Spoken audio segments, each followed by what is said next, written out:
Nah, kalau misalnya kamu tanya, apa sih sebenarnya itu sekularisasi? Pasti kebanyakan orang tuh langsung mikir, Oh, negara itu tuh pisah dari agama, yang artinya negara dan agama ini tidak saling beriringan, atau bahkan negara ini tuh condong mengikuti barat.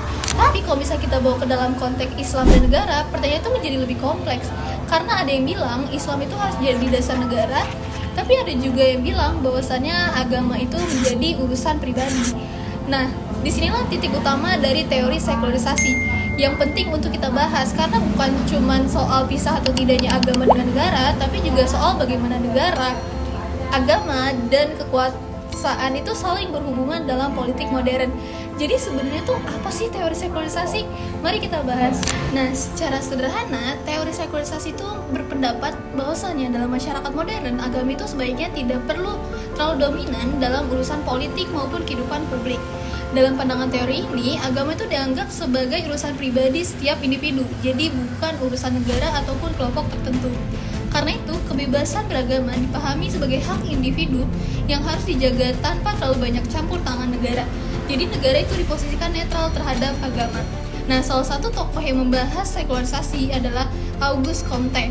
Menurut Comte, sekularisasi itu muncul sebagai akibat dari proses modernisasi, di mana modernisasi ini mencakup perubahan masyarakat dari agraris ke industri, dari desa ke kota, hingga dari pola hidup tradisional menuju masyarakat modern.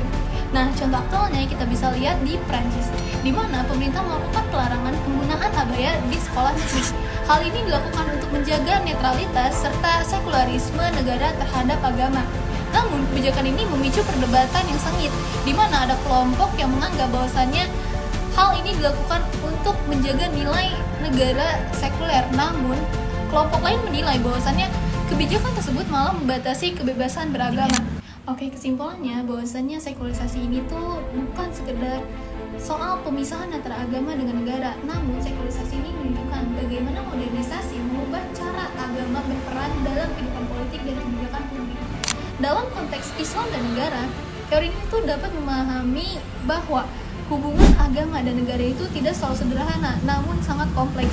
Karena setiap negara ini memiliki cara yang berbeda dalam menempatkan agama di dalam kehidupan politiknya. Oleh karena itu, penting bagi kita untuk memahami teori sekularisasi.